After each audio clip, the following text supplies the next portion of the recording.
Boa noite a todos. Boa noite. Espero que vocês estejam bem. É uma alegria estar aqui depois de tanto tempo, né? E eu agradeço muito o convite da casa. Eu não gosto muito de dar palestras onde só eu falo. Eu acho meio chato. Para mim e para vocês, inclusive.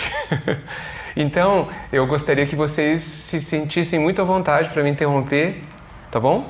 Para fazer algum comentário, para acrescentar alguma coisa, para dizer que não concordam com algo, tá? Para pedir para eu ressaltar algum ponto que eu tenha dito, para esclarecer melhor um ponto de vista que eu tenha colocado. Isso vai me fazer ficar mais contente. Ok? Combinado? Conto com vocês.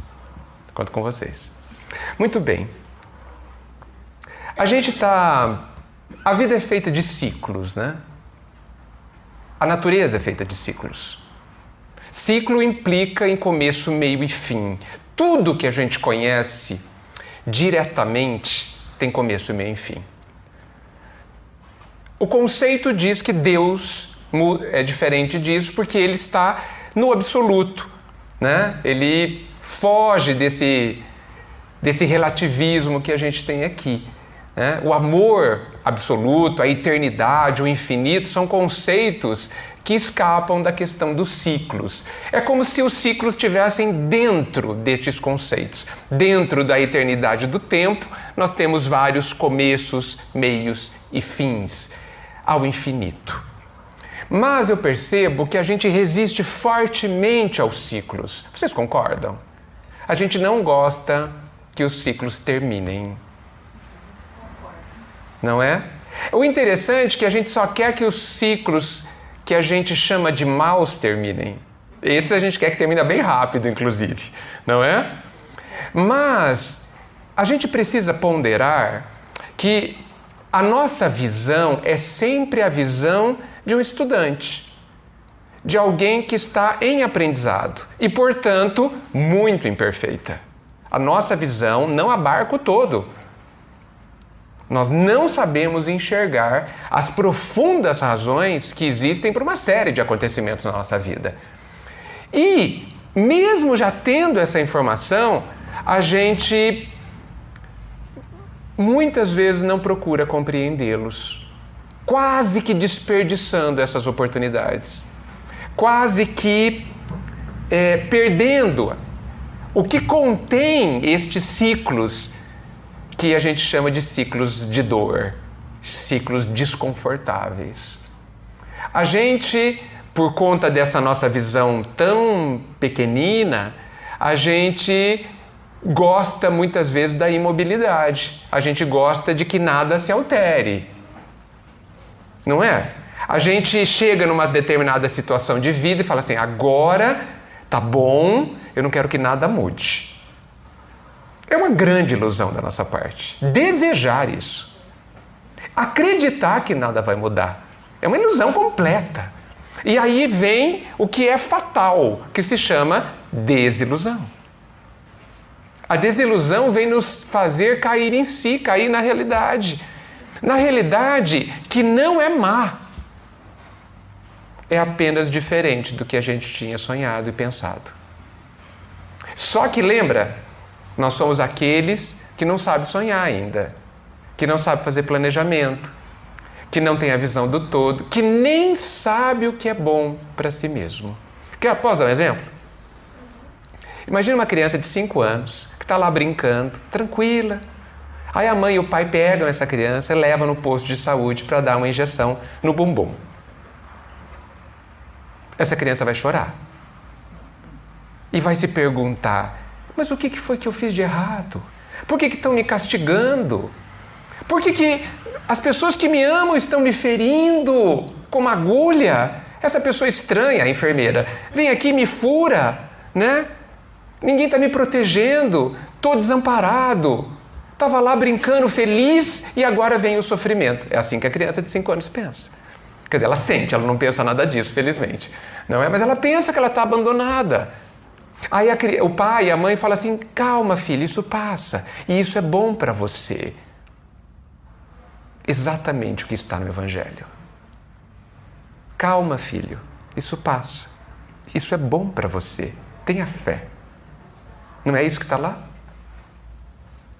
Alguém acharia que esse meu exemplo é um exemplo de alguém maldoso fazendo mal para uma criança? Ninguém. E será que não é assim que acontece do Pai para conosco? Porque nós não temos uma idade muito maior de 4 ou 5 anos, espiritualmente falando. Às vezes eu falo que a gente tem 12, 14, só porque às vezes a gente é meio revoltado, né? Como um adolescente clássico. Mas às vezes a gente tem 4, 5 anos. E a gente acredita na ilusão que está na nossa frente. A gente acredita nas aparências da vida. Diz o dito popular que as aparências enganam, né? É um dito verdadeiro. Todas as aparências enganam. Todas deste mundo aqui de matéria, que é nada mais um teatro, um cenário que foi montado com muito realismo para que a gente, personagens de uma história, viva determinadas situações para que a gente aprenda o conteúdo profundo delas. É só isso. Quando alguém mata alguém, é tudo mentirinha. Ninguém morre. Quando alguém fere alguém, não fere de verdade. Não machuca substancialmente, na profundidade. É só alguém que viu o seu sonho desfeito, viu o seu projeto não cumprido ou destruído, que lutou por uma coisa que não valia nada. É disso que é feita a nossa vida normalmente. Por quê? Porque a gente acredita nessa ilusão, chamado vida encarnado. E pensa que a gente veio aqui para fazer uma série de coisas e não veio. Muitas vezes para essas coisas que a gente imagina. Veio para outras coisas. No fundo, o Evangelho e o Cristo, me corrijam, nos diz que nós viemos aqui para aprender a amar, aprender a ser feliz. Aprender a ser feliz, porque nós não sabemos ser felizes. Não sabemos nem o que é isso. Olha só que interessante a nossa posição. Nós estamos à procura de alguma coisa que a gente não sabe o que é, só sabe o nome. Corremos o risco, e esse risco é real, de encontrar essa coisa tão desejada e falar, não é isso, é outra coisa que eu quero. Possivelmente já vivemos partes de uma felicidade que a gente não reconheceu. Olha só que perigo que a gente vive. A gente pensa, por exemplo, que a felicidade é aquela situação estática de sossego externo. Não, ela está tudo bem, a família está toda ajeitada, está todo mundo empregado, todo mundo com saúde, todo mundo que se dando bem. Pronto, não quero que nada disso se altere. A gente pensa que isso é felicidade. Não é. Não é. Essa é uma hora boa para alguém levantar a mão e perguntar, então, Edgar, ok, então o que é felicidade? Não é uma hora boa. Vou fazer de conta que alguém perguntou, então.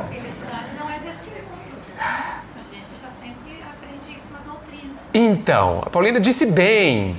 Tem uma pergunta lá que Kardec fez para os espíritos e a resposta é que a felicidade não é desse mundo. Mas eu peço licença para ressaltar uma palavra da pergunta e da resposta que a gente não pode esquecer. A felicidade absoluta não é deste mundo. A que não é absoluta é deste mundo.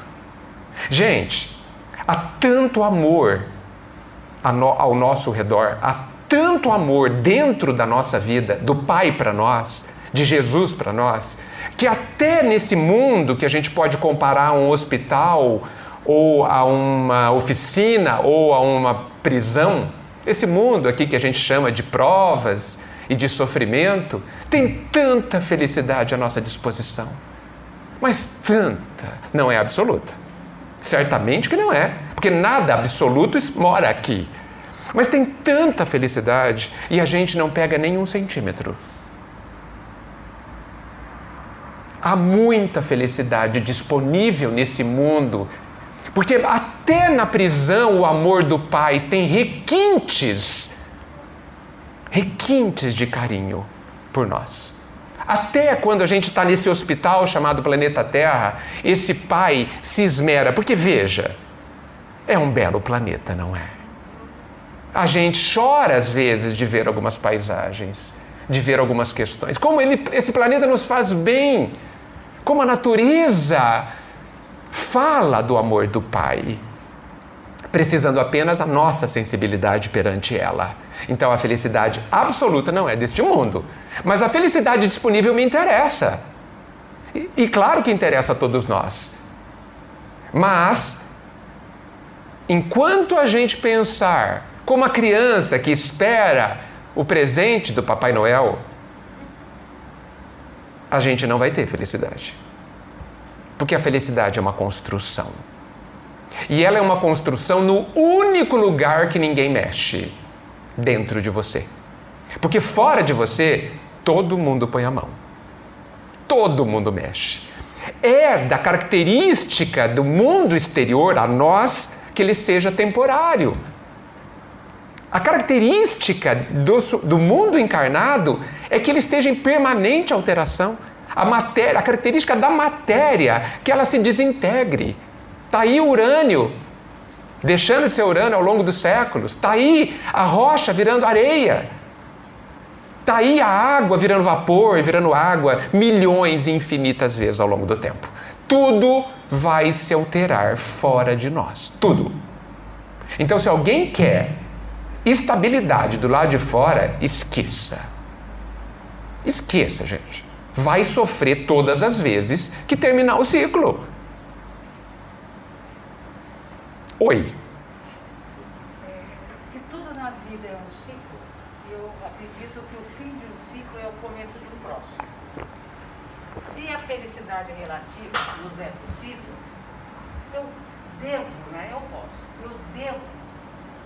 interromper um ciclo que não me traz felicidade para ter essa felicidade relativa.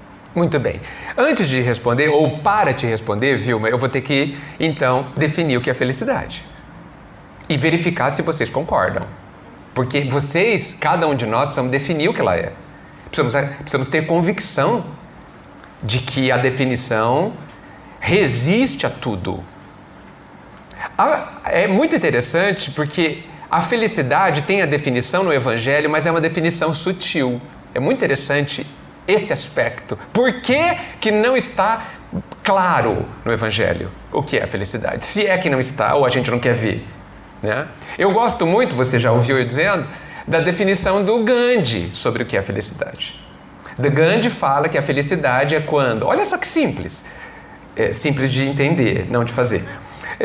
Que a felicidade é quando o que você faz é igual ao que você sente e é igual ao que você pensa.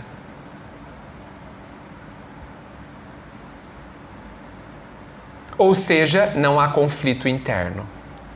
Quando você diz não, você sente que é não. Racionalmente conclui que é não e fala um não. E está em paz. E essa palavra de 3 letrinhas é o que eu entendo que o Evangelho diz que é a felicidade. A paz interior. Lá no Evangelho está escrito a paz na consciência. E a gente lê isso tão rápido e às vezes nem percebe que essa é a definição, no meu entendimento, de felicidade. Ou seja, Vilma, não importa o ciclo, não importa o tamanho do ciclo, o momento do ciclo. O que importa é se eu estou em paz com ele. Muitas situações, o ciclo está esperando que a gente feche. Muitas situações, porque a vida tem uma característica interessante, ela não admite regras, ela admite só conceitos. Não adianta colocar regra na vida, essa regra vai falhar. Na vida nós temos conceitos, e os conceitos precisam ser compreendidos e adaptados a cada situação. Por isso eu não vou falar que sempre a gente deve interromper os ciclos, ou nunca, não vou falar. Eu vou falar que, muitas vezes, a gente quer que o ciclo termine e ele não termina. A gente não quer que ele termine e ele termina. Muitas vezes a gente vai lá e tenta interrompê-lo. Está errado. Muitas vezes a gente interrompe e está certo. Nós vamos ter que aprender a descobrir em cada uma das situações o que é que a gente tem que fazer. Existem determinadas coisas na nossa vida que a gente vive e que elas devem ser interrompidas. Porque é a gente se auto-maltratando. A gente, hein? Se auto-maltratando. Eu não disse ninguém me maltratando. Né? No meio disso, eu me sinto obrigado a dizer uma coisa que você vai concordar, eu acho que todos também, que o ser humano não foi feito para aguentar as coisas, como a gente costuma tanto fazer. Né? A gente vive aguentando, né? Vocês percebem? A gente aguenta o chefe, aguenta o marido, aguenta a esposa, aguenta os filhos, aguenta o palestrante, aguenta um monte de coisa. Aguenta a doença, aguenta a velhice, aguenta a inocência, a imaturidade do outro. Nossa! E quem disse que é para aguentar? Está no Evangelho? Não achei. Não está escrito, aguente tudo. Tem outra palavra no lugar. E a gente, infelizmente, interpreta como sendo para aguentar. Porque quem aguenta, um dia não vai aguentar mais. Vocês concordam? Já ouviram essa frase, né? Não aguento mais. É claro. Claro. Aguentou porque quis, inclusive. Aguentou porque não entendeu. Desculpa. Nós somos feitos para compreender. Porque quem compreende não sente o peso da situação. Quem compreende está em paz. Pode estar numa guerra, no meio de uma guerra, mas está em paz. Pode ter alguém que você ama sofrendo do seu lado. Mas se você estiver em paz, você está em paz. Porque estar em paz estar em paz envolve 1 milhão de coisas, inclusive estar em paz com a sua impotência diante do sofrimento de alguém que você ama. Dá para dormir com essa? Difícil, né? Nós somos alunos e a vida cheia de amor, ela vai dando lições e provas do mais simples para o mais complicado, como qualquer professor iniciante sabe que tem que fazer. Imagine o Pai, que é mestre. Imagine Jesus, que é mestre. Então, nós temos lições pequeninas e as grandes. E vai ser nessa ordem. Mas eu estou no meio de uma grande e não percebi as pequenas. Disse bem, não percebeu. Possivelmente não passou nas pequenas. Também. Portanto, não se preparou para as grandes. Porque, gente, depois que você viveu 20 anos aqui encarnado, 20 anos não é muito. Dá para perceber como as coisas funcionam, né? Como que as coisas funcionam? Tudo acaba. Tudo é feito de ciclos. Quem planta, colhe. O que mais? O que mais que alguém de 20 anos sabe? Nós vamos desencarnar. Alguém de 20 anos já sabe. E esses dias eu fui a um velório e eu vi uma criança lá, devia ter no máximo 9 anos. Eu fiquei tão contente. Fui até parabenizar a mãe. Porque as crianças precisam saber que existe a morte e que ela não existe. Precisa se acostumar com isso, porque os pais vão desencarnar. E ela vai ter que ir lá no velório. E ela precisa saber como é que eu devo me portar, o que eu devo sentir nessa situação. E eu percebi que a mãe, que era parente, estava bem. E os filhos se espelham nos pais, nos adultos. E ele estava tendo ali uma boa lição. Fiquei contente. Vai ser um adulto mais preparado para essas questões. Então, como normalmente a gente vive distraído, porque a gente vive distraído, né, gente? A gente ainda acredita que aqui é um parque de diversões. Vocês perceberam? Aqui não é um parque de diversões. E aí está talvez uma das nossas maiores frustrações.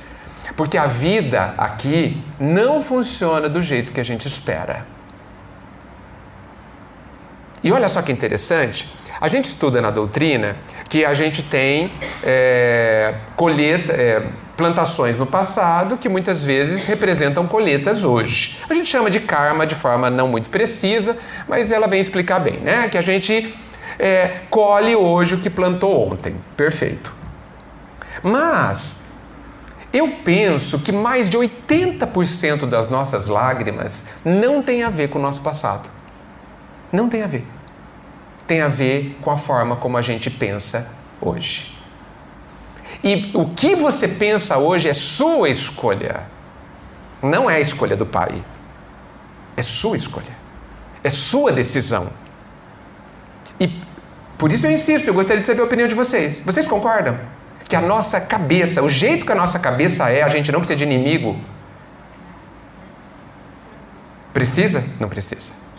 A gente só pensa. Esse copo, possivelmente, para a maioria, está meio vazio, certo? Para a maioria. Mas ele pode estar meio cheio. Essa é uma forma de ver as coisas, gente. Como é que você vê a situação que você vive? Vou aproveitar. As coisas são uma oportunidade ou são uma tragédia? Você decide. Porque a palavra tragédia não existe no vocabulário da vida. Nós que inventamos. Só os homens usam. Só a humanidade usa. Para Deus não existe tragédia nenhuma. É tudo vacina. É tudo alguma coisa que nos protege ou nos fortaleça. Tudo. Tudo. E todos que nos cercam são professores. A gente vive pedindo para ter paciência, né? Para aprender a ser bom. Então vai ter que ter alguém bem ruim do seu lado. Como que você vai aprender a ser bom com alguém bom? Já temos a Jesus, não precisamos de mais ninguém. Você quer ter paciência? Vai ter um chato do seu lado, bem chato. Como você vai aprender com alguém legal a ser paciente? Impossível. E a gente não entende. A gente acha que aquela pessoa atrapalha a nossa vida, acaba com a nossa paz. Não, ninguém é capaz de acabar com a nossa paz. Só nós temos esse poder. E nós, infelizmente, usamos bem esse poder. Vivemos constantemente trabalhando a nosso desfavor. Por quê? Porque a forma como a gente pensa está em descompasso com as leis da natureza. O Cristo não veio falar de nada religioso, ele veio falar das leis da natureza. Quando ele diz para a gente orar e vigiar, não é um mandamento ou um conselho religioso. Ele não quer que a gente fique de joelhos para Deus. Deus não precisa disso, não está nem aí com a gente, de joelhos. Se a gente ajoelha ou não ajoelha. Ele nos deu um conselho terapêutico, de saúde biológica e espiritual, ou seja, íntima, que está relacionado a uma lei da natureza. É só isso. Mas a gente briga com a natureza. A gente não olha para ela, a gente não a respeita. Olha aí, o que a gente faz para uma planta frutífera produzir mais? Poda. Coloca adubo. E poda, na hora certa, no tanto certo. E quando a vida nos poda, a gente reclama. Por quê? Porque não percebe que nós mesmos podamos as nossas árvores e nem imaginamos que talvez elas sofram. Talvez elas gritem. Talvez elas chorem. E elas se vingam de nós, sabe como, gente? Dando mais frutos. Porque esta é a lei do amor. Quando alguém nos machuca, eu faço bem.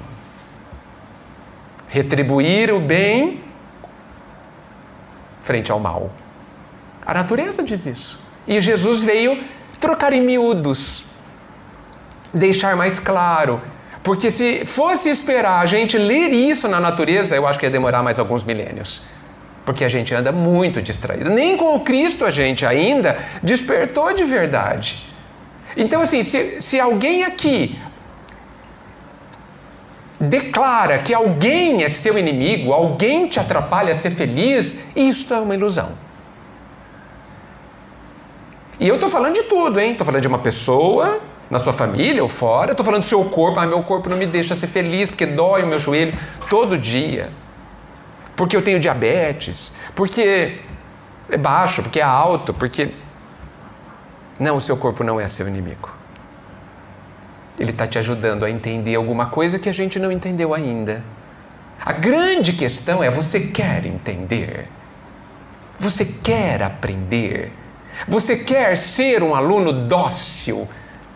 Porque se a gente for um aluno dócil, as coisas vão ficar mais fáceis. Por que a dor chega? Porque o nosso couro é duro. O nosso coração muitas vezes está como uma pedra. E aí precisa vir a pancada do martelo. É por isso. O que vocês acham dessa minha história? Faz sentido, gente? É. Alguém quer comentar alguma coisa?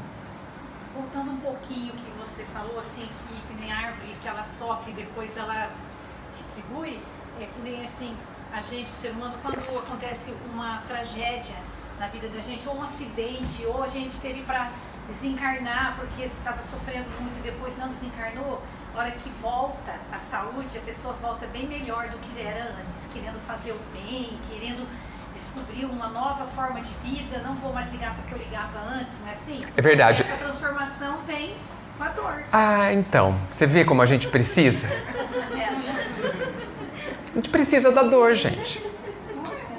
Isso acontece muito com quem teve infarto. Já vi vários casos, não com todos, infelizmente, mas muita gente que teve infarto nunca fazia academia, nunca se cuidava. Não é fazer academia, é se cuidar. Gente, se cuidar... Uma casa de caridade, fazer caridade também, achando que foi punido e que Sim. agora ela tem que modificar. Sim. É uma transformação boa. Sim, é uma transformação. A pessoa talvez acorde. Porque nós precisamos... A lei maior diz o seguinte: amar o próximo como eu amo a mim mesmo. Então, quando eu cuido de mim, eu estou me aproximando do amar a mim mesmo, que está na lei. Isso não é egoísmo, gente. Existe um Deus dentro de mim. Eu sou filho desse Criador. Eu sou uma obra-prima dele. Eu tenho que cuidar disso. Eu tenho que me respeitar. E quando eu não cuido de mim, eu não me amo. Então, as pancadas, que a gente chama de pancadas, mas são só lições. As pancadas da vida apenas têm o objetivo de nos abrir os olhos. Nada mais. Nada mais que isso. Mas a gente resiste, infelizmente. O que mais? Alguém quer falar alguma coisa? Oi. Eu não acho justo você ter que sofrer para melhorar. Também não. Mas não tem, viu, Vilma? Não tem. É que não sobra opção pro professor. Entendeu? O professor fala, escreve na lousa a fórmula, muda, você não entendeu? Eu vou mudar. Escreve em 10 línguas diferentes, manda fazer exercício, coloca ajudante, família, pai, mãe, um monte de coisa. Dá de tudo. Não adianta. Aí ele chama quem a gente ouve. A dor, ela é um despertador. Interessante estar no final do despertador a palavra dor também. Ela só vem para nos despertar. Ela não tem outro objetivo. Só isso.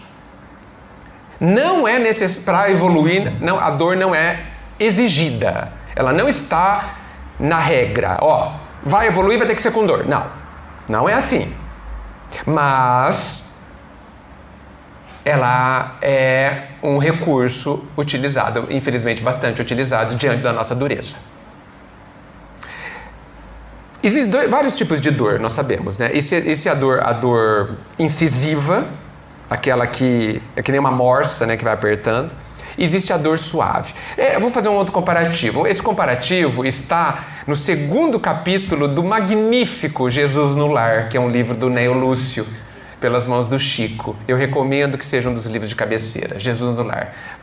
História simples. E lá, a 2ª lição é sobre a escola das almas, que se chama família. Eu sugiro que seja estudada só essa lição durante 1 ano. Só tem 2 páginas, mas merece 1 ano de estudo. Tal profundidade. E Jesus faz um comparativo que alguns de nós somos que nem o feijão. O feijão bom, sabe? Que coloca na panela, coloca para cozinhar, ele logo amolece. E aí ele se torna útil. E aí ele fortalece os corpos, ele alimenta, tira a fome. Ele é caridade. Ele é expressão do amor. Mas existe alguns legumes ou alguns feijões que não amolecem. Aí o fogo aumenta. E aumenta. E fica 3 horas cozinhando. Isso é dor. A dor é este fogo aceso para nos amolecer. E como a Paulina disse, só algumas dores às vezes são capazes de nos amolecer. E às vezes não é rápido, não. Às vezes passa a vida inteira sofrendo e não amolece. Já temos esse caso, infelizmente. Né? Vai precisar de outros fogos fermentando ali, cozinhando ali, para ver se a gente se decide. Porque esse amolecer ou não também é uma decisão. Também é uma decisão. E aí vão falar, mas Deus é muito mal. Não. Deus não se conforma com a felicidade medíocre que a gente aceita viver. Quando a gente fala, está tudo bem, estou tão feliz, ele fala, meu filho, só isso. Que pobreza dessa felicidade que você acha ótima. Eu tenho uma felicidade aqui que você nem imagina.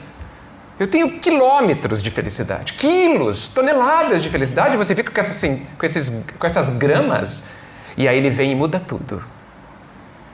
Joga a gente para cima e espera cair.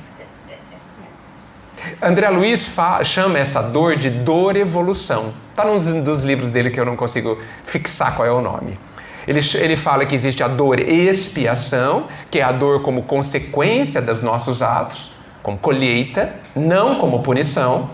Nunca como punição, essa palavra não existe também no vocabulário divino, mas ela é consequência.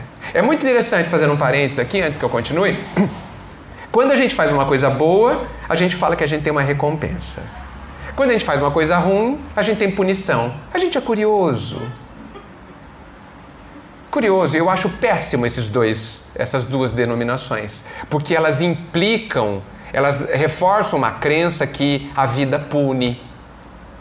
Deus tem mais o que fazer, gente, do que ficar nos punindo. Na vida, a cada ação, nós temos uma consequência totalmente diferente. A consequência é neutra. Ela não tem esse julgamento moral. Se você bater o seu dedo do pé descalço na parede, vai ter uma consequência. Vai doer, vai machucar, vai quebrar o seu dedo. Não é uma punição. A parede não te puniu. Então, não existe punição. Aliás, Deus não tem interesse nenhum em nos punir. Misericórdia quero, ele disse. Ele quer a extinção do mal e não do maldoso. Que ele nem chama assim, inclusive. Nós não somos maus, nós somos ignorantes. Profundamente ignorantes do bem e do amor. E é por isso que nós fazemos sofrer ou nos fazemos sofrer. Voltando. Então, André Luiz fala que nós temos a dor e expiação, que é nada mais do que a consequência dos nossos atos passados, e nós temos a dor e evolução. A dor e evolução entra em ação quando a gente se acomoda. Sabe? Quando está tudo tão bem, eu já estou com um pouco de paz no coração, vou ficar aqui quietinho, para ver se a vida não percebe que eu estou bem. Porque a gente acha que a vida é contra a gente, não acha? A gente não acha que a vida... ninguém acha, quase ninguém acha que a vida é a nosso favor. Dizem que a mãe é até madrasta. Que absurdo! Que absurdo! Então, quando a gente está muito acomodado com a nossa felicidadezinha medíocre, Deus vem e dá a dor e evolução, que é a dor que faz a gente caminhar. Porque nós seremos felizes. Isso é uma ameaça, inclusive. Uma ótima ameaça. Nós seremos felizes. Algo dentro de nós nos atrai para a felicidade suprema, para o Criador. E muitas vezes esse algo se manifesta com o nome de tédio. Sabe quando aquele buraco no peito que nada preenche? É falta de prosseguir, de ir em frente, na direção do amor que nos preenche. É falta muitas vezes da gente colocar a nós mesmos na nossa vida. Porque o que falta na nossa vida é a gente. Vocês já perceberam como é que a gente não está na nossa vida? A gente não está na nossa vida quando a gente vive o futuro. Isso chama-se ansiedade. Quando a gente não está agora, degustando o banquete do presente, degustando, sequer percebendo os milagres que estão acontecendo aqui, agora. E acontecem em todos os instantes. A infinidade, as incontáveis bênçãos que estão acontecendo agora, e em todos os instantes presentes, mas não estão no futuro. E já estiveram no passado. Então, quando a gente decide alimentar a nossa ansiedade, porque nós alimentamos a nossa ansiedade. Eu conheço ansiosos que adoram ser ansiosos. Como eu já conheci perfeccionistas que adoravam ser perfeccionistas, até que descobriram que isso era uma coisa que lhes fazia mal. No meio da ansiedade está o medo. Medo da vida, do que vai acontecer. E se eu disser para vocês que não pode acontecer nada de mal conosco? O que vocês acham dessa afirmação estranha? Questão de interpretação. Vamos lá. Como que a gente pode interpretar? Porque a gente tem medo que aconteça alguma coisa de mal, né? E se eu disser para vocês que não acontece nada de mal no próximo instante? Nem no futuro? Nada. Que essa classificação é humana?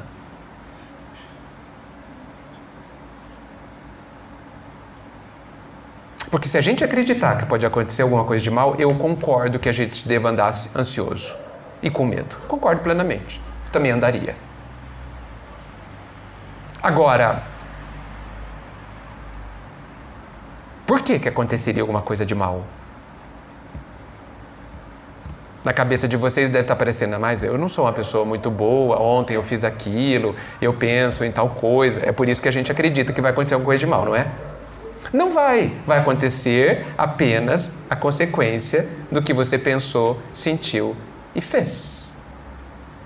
Aí fala assim, então eu devo ficar bastante com medo. Não precisa ficar com medo, vai acontecer independente disso. Mas, Edgar, quando a gente é bombardeado dessas informações, você viu fulano, caiu no buracão, não sei o quê, passou por cima do viaduto, esses casos de pedofilia, todos os dias você é bombardeado com todas essas informações. Aí você fala, meu Deus, dei 3 voltas no cadeado, no portão, né? Não tem como... Não adianta nada, eles pulam o portão. Eu sei, mas assim, não tem como... Alguma coisa a gente acaba pegando. É verdade, é verdade. O problema está em a gente ter visto a notícia. Não, eu não vejo, eu ouço os outros. Nem ouça, não veja, não ouça, não importa.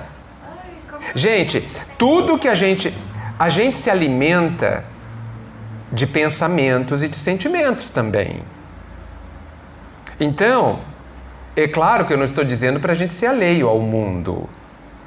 Eu estou dizendo para a gente se perguntar do que me serve. O que eu estou buscando. Quem busca, encontrará. É da lei da sintonia. Por que eu ouço? São colegas de trabalho, estou ali. Sai de perto. Não preste atenção. Não dê importância. Porque o que aconteceu com aquela senhora é a vida dela. Não estou dizendo para a gente ser indiferente, estou falando que é a história dela. Não tem a ver com a sua ou com a nossa história. A minha história construo eu. Estou construindo, queira ou não. E outra coisa. Por que a gente ainda tem medo da morte? Eu gostaria que alguém me explicasse.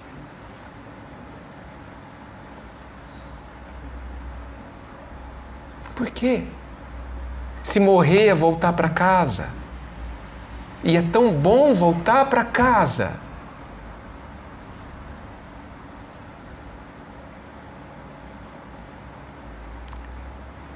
Por que nós temos medo de alguma coisa que não existe?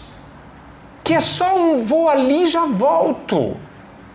Só isso, gente. Só isso. Mas isso não é um ato de preservação do corpo humano? Sim, foi bom você falar nisso. É evidente que eu não estou dizendo para a gente querer a nossa morte. Porque, de fato, nós temos o nosso instinto de conservação, que você lembrou muito bem. Então, nós precisamos defender o nosso templo, chamado corpo, de todas as formas. Veja, eu não estou me referindo àquele medo normal que nós temos diante do perigo verdadeiro. Um leão, um carro vindo na minha direção, vai me atropelar, eu não vou ficar ali parado, agora eu vou voltar para casa. Claro que não, né? Não, tudo bem, vai lá, eu vou voltar para casa logo, vai ser ótimo. Não, tem que pular fora. Tá certo? Só faltava, né? Quando eu estou me afogando, eu tenho que nadar, né? Eu tenho que gritar por socorro, tenho que fazer alguma coisa. Não estou falando disso. Eu estou falando de uma questão, de uma forma de ver, entende? Porque aconteceu. Como que eu vou viver isso? Essa é a questão que a gente pode se preparar. Aconteceu. Por mais que a gente se cuide, vai acontecer. Tá, como que eu vou lidar com isso? E por que eu tenho que esperar chegar para lidar com isso? Eu posso lidar agora. Por isso que eu falei de ir ao velório. O velório é um negócio fantástico. Porque é o meu futuro que eu estou vendo. Sim. Puxa. É fantástico. Olha, gente, isso é tão antigo. Sócrates, aquele filósofo, ele foi condenado a beber veneno. E ali já, depois de tomar o copo, perguntaram para ele como ele gostaria de ser enterrado. Ele falou assim, não me importa. Eu não vou ser enterrado, eu já disse isso para vocês. Quem vai ser enterrado é só o meu corpo, eu não estarei ali. Não sofram por mim. É isso. É uma casca. O que morre, por isso que eu falei, nada nos fere substancialmente, quer dizer que nada nos fere em espírito, que somos nós. Eu sou um espírito, como vocês. Eu não estou dizendo que a gente não vai ter saudades dos que foram. E que nós vamos ter saudade quando formos dos que ficaram. Mas a gente podia ter uma saudade boa. Eu gosto de pensar que existem dois tipos de saudade. Tem a saudade que é aquela tempestade, que nem aquela chuva de tempestade que arranca as árvores, que destrói, tira o telhado. Essa não é uma chuva boa. Essa não é uma saudade boa, porque ela machuca. Mas tem a saudade boa, que é aquela chuva mansa, em agosto, quando está tudo seco. Aquela chuva que longa e mansa, sem vento, que dá água para a planta, para a terra, que baixa a poeira, que dá gosto de ver, que tem um cheiro gostoso. Essa é a saudade boa. Essa é a saudade que alegra, conforta e fortalece. E você vai escolher qual saudade vai sentir. Porque eu sou daquele que defende, para julgamento de vocês, que eu posso escolher o que eu penso e o que eu sinto. Claro que vocês vão dizer, não, Edgar, eu não consigo escolher se eu vou ter raiva ou não. É verdade. A raiva vai nascer dentro de você por muitos e muitos e muitos séculos ainda. Porque a gente está no processo de educar o próprio sentimento. Mas e nós não vamos conseguir, muitas vezes, controlá-la na hora da sua irrupção. Mas, depois que a nossa cabeça voltar para o lugar, a gente pode, lucidamente, com consciência, decidir o que nós vamos fazer com ela. Isso está na nossa escolha. Na hora se a gente tem aquele impulso do bateu, levou, nós vamos bater. Durante muitos séculos. Cada vez menos nós vamos bater. Nós vamos buscar nos controlar como nós estamos nos controlando. Nós matamos muito menos. Hoje a gente só quer matar. O que já é um progresso gigantesco. Né? Antigamente a gente queria e matava. Porque era muito simples, não tinha lei, não tinha nenhum tipo de controle. né? Hoje, a gente quer matar pelo menos uma vez por dia alguém, normal, né? Mas faz isso, às vezes, nunca ou uma vez na vida. Tá certo? Já é um progresso. Nós já estamos nos autoeducando. Agora, é da nossa escolha o que você pensa e o que você sente. Por isso que, quando a gente ouve uma notícia, a gente está se alimentando das energias dela. E ela, geralmente, muitas vezes, a maioria das notícias nos fazem mal. Nós precisamos escolher que alimento a gente vai colocar dentro da gente. Porque depois a gente vai ter que digerir. Oi. Quando você está falando sobre a questão de pensar, sentir, materializar, né, as coisas que estão acontecendo, eu estou pensando o seguinte, que onde a gente ficaria, então, no pensamento, a respeito da programação reencarnatória, tá? Porque a gente sabe que tem, assim, umas reencarnações que são expressão, prova, missão, né? Mais ou menos isso, né? E aí, quando você diz que a gente não precisa ter medo do futuro, não precisa ter medo, não sei lá, tudo bem, não vamos ter medo porque, na verdade, o que tiver que acontecer, vai acontecer, O medo é inútil aí no caso. certo? Mas a minha dúvida é assim, olha, se eu vou poder escolher pelo que eu passo, né? Na questão desse livre-arbítrio, que eu também sempre fico assim com o pezinho com ele, né? E é mais a questão da programação mesmo encarnatória, sabe? Porque eu acho que a gente, quando você coloca assim que 80% são os nossos pensamentos, né? As nossas ações, aí eu fico com aquela dúvida, né? Porque não sei, né? Não sei se é bem isso assim, né? Não sei o que você pensa sobre isso. O que eu vejo nas pessoas, e também em mim, são pensamentos que me auto-inferiorizam, que tiram o meu valor. Vejo pensamentos que só exigem, pensamentos que dizem para mim mesmo que eu tenho direitos, mas nunca dizem que eu tenho deveres. Eu vejo pensamentos imaturos, que não condizem com a realidade se eu pensasse 10 minutos. E eu acho que tudo na nossa vida relacionado a sofrimento e felicidade tem a ver com a forma como eu penso e sinto. Tudo. Eu nunca considero que a dor vem de fora. Ela é sempre uma interpretação do que aconteceu.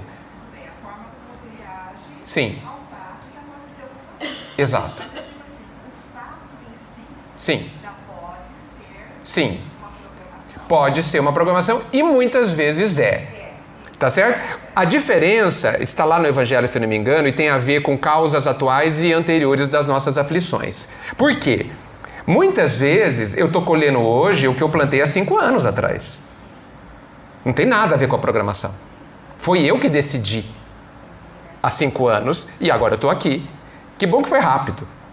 Se eu beber loucamente na adolescência, desculpa, meu fígado vai estar comprometido depois. Isso não tem nada a ver com a programação reencarnatória. Nada. Então, mais ou menos, né? Porque a pessoa pode vir com essa programação e na encarnação tentar superar isso, não conseguir, Mas né? falamos então a mesma coisa. Ela veio com... Ela não deu conta daquilo. Ela não quis dar conta. A escolha dela E continuar. perfeito. Então você percebe? Agora, olha só, façamos o inverso. Se ela escolhesse diferente, ela não iria ter problema no fígado. Então, a causa é atual. A tendência é do passado. Tá? As minhas necessidades são construídas por conta de muitas coisas que eu fiz no passado. Por isso que se a gente olhar para as nossas tendências, eu nem preciso saber qual é o meu passado, eu já imagino. Já imagino e não quero saber. Prefiro ficar só na imaginação, né? Então, a diferença está nessa questão. Você tem razão, é claro que existem coisas que já foram programadas. Por exemplo, a família que eu vou nascer está programada. Algumas fragilidades orgânicas estão programadas. Algumas deficiências físicas estão programadas, sem dúvida. Essas falam claramente da programação reencarnatória. Claramente. Mas o resto é decisão de dia a dia.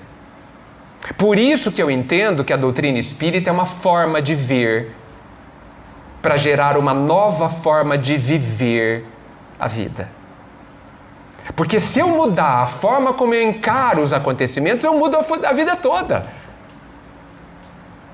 Se eu parar de acreditar, porque é uma crença horrível, de que alguém me faz feliz ou faz infeliz, porque isso é uma ilusão, gente. Uma ilusão. Ninguém pode nos fazer felizes. Existe um texto, uma página que tem que ser mais um ano de leitura. É uma página só, um ano de estudo. Esse eu sei onde está. Está no livro Ação e Reação, no capítulo Resgate Interrompido, aonde Hilário, que é o parceiro do André Luiz, pergunta para o assistente, que eu não lembro o nome, por que aquele casal se casou? Porque o marido tentou matar a esposa, nesse capítulo. E aí eles deram um jeito de não deixar. Foi um resgate interrompido. E aí perguntaram, puxa, mas eles não se amavam? E a explicação eu não vou conseguir dizer para vocês. Não sou capaz.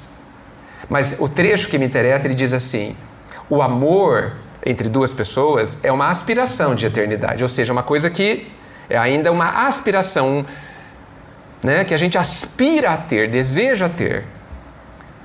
Mas os nossos desejos mudam. Mas hoje a gente tem mais desejos do que amor. E os nossos desejos mudam todos os dias. Então, a forma como a gente pensa, aquele conjunto de crenças que a gente se acomodou a ter, alguns a gente recebeu da nossa família, e eu insisto em dizer que a gente se acomodou com eles. Ah, meus pais me criaram assim. Ok, mas você tem quantos anos? Já sabe pensar? Já.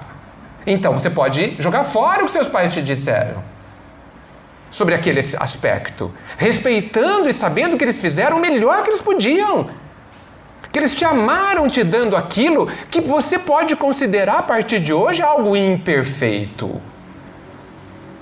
Joga fora. Porque é muito cômodo. Ah, meus pais me ensinaram assim, eu vou continuar fazendo isso. Ok, vai continuar recebendo as consequências disso também. Eu sou o Senhor da minha vida. Nós somos os senhores da nossa vida. Claro que eu falo isso, eu não estou dizendo que só porque... Ah, então tá bom, então eu vou fazer diferente, eu vou pensar diferente hoje, amanhã vai estar tudo diferente. Não vai. Não vai, é um processo, gente. E outra coisa, ah não, tá bom, eu entendi que eu vou ter que perdoar, então amanhã eu vou perdoar todo mundo. Não vai. Não vai. A gente não sabe fazer assim, a gente não consegue. É um aprendizado longo. Ninguém aprende, é alfabetizado num dia de escola. Nós precisamos de anos. Escrevendo o alfabeto inteiro, todas as sintaxes, a gramática, etc e tal. É um processo. Imagine o processo de aprender a amar. É um processo mais longo ainda. Por isso que a gente tem que ter paciência, inclusive, conosco. Puxa, eu não perdoei de novo. Faz parte. Você está amadurecendo. O pai não tem pressa. A pressa é toda sua. Toda sua. Não tenha pressa. Respeite-se. Se a gente é capaz de respeitar, hoje nem tanto, mas respeitar que a manga só amadureça em dezembro, porque hoje tem manga todo dia, né? Se a gente antes, a gente esperava dezembro, sem chorar, por que a gente não pode esperar que a gente amadureça? No nosso tempo. O Pai espera. O Pai não nos pune porque a gente tem a nossa velocidade. Cada um tem a sua. Nunca. Respeita, nos ama, ajuda, entende, ampara. Sempre. O que a gente precisa fazer para mudar essas crenças terríveis que a gente tem é acreditar na desgraça. Sendo que todas elas são apenas lições que vão nos ensinar alguma coisa que a gente não sabe. Por isso que a gente não gosta. Porque não somos alunos que se compenetraram que somos alunos. A gente a quer, a roda gigante, a montanha-russa. É o que a gente quer, como crianças que não querem largar os seus brinquedos para ir na escola, mas que o pai e a mãe fazem chorando se for necessário. De lá, depois dos 30 anos, ele agradece. Porque o Deus não está nem aí com os nossos mimimis, gente. Nem aí. Ele vai aplicar a injeção, a vacina de qualquer jeito, vai mandar para a escola de qualquer jeito. Porque Ele nos ama. A ponto de chamar a mestra dor, o último recurso, para finalmente nos ensinar a entender que nós podemos ser felizes, inclusive, no meio de uma prova bastante trabalhosa. Para isso, eu peço que vocês leiam o final do livro Memórias de um Suicida, onde nós vemos ali um suicida, possivelmente em algum estado do Nordeste, possivelmente perto de um mangue, talvez eu possa chamar de casebre, mas talvez eu esteja exagerando, né? Abandonado pelo pai e pela mãe, porque completamente com o seu corpo distorcido, sem conseguir falar, com dores, velado por uma irmã que fazia alguma coisa ali, que conseguia, com seus trapinhos, algum alimento para ele. E amparados por alguns espíritos que perceberam que ele estava feliz por estar ali. Porque ele finalmente tinha reconhecido, e foi uma programação reencarnatória sem dúvida, ele tinha pedido que fosse aquele, mas ele pediu não como a gente pede, porque a gente pede lá de lá, depois se arrepende aqui. Né? Eu conheço o caso de uma amiga que num sonho pediu, não, mas eu não quero mais essa prova. Aí ele falou, tarde demais. Tá certo? Mas disse uma coisa, fazendo esse parênteses, uma coisa muito importante que a gente podia guardar. Ele disse, vai valer a pena. Vai valer a pena. Fecha parênteses. E ele estava feliz ali, porque ele tinha compreendido que aquele era o caminho para o seu equilíbrio interior. Aquele era o caminho, era a cirurgia que ele tinha que sofrer através daquele corpo deformado, daquela situação de penúria, para começar a construir a própria paz, sinônimo de felicidade. Feliz, gente. E aí a gente é obrigado a fechar o livro e falar, meu Deus, o que eu preciso mudar em mim para ser capaz de ser feliz numa situação como a que ele vive? Essa é uma boa pergunta para a gente encerrar. Mas eu vou deixar aqui a reclamação que vocês falaram muito pouco. Tá bom? Eu gostaria que vocês analisassem, eu coloquei muitas questões aqui, algumas foram propositalmente provocativas, e vocês precisam decidir o que vocês vão aproveitar e vão jogar fora. Porque é evidente que eu não acertei em todas as questões. Merece o aperfeiçoamento de várias questões que eu coloquei, aprofundamento sem dúvida. Mas, como vocês são responsáveis pela própria felicidade, pela própria vida, essa decisão não me cabe. Cabe a cada um de vocês. O bom, o maravilhoso é saber que não está na mão de ninguém. Não está na mão da esposa, do marido, dos filhos, da mãe, do pai, do governo, de ninguém. Está na minha mão. No que eu vou me tornar? E talvez já esteja na hora da gente querer se tornar alguém cheio de paz dentro de si, não importando o que esteja acontecendo fora de nós. Quando eu falo fora de nós, eu incluo o corpo, viu? O corpo está fora de nós também. Não importa nem o que esteja acontecendo com o meu corpo. Há uma maneira de eu ter paz até no meio da minha doença. Porque veio ela para me ajudar como professora a entender o que eu ainda não entendi.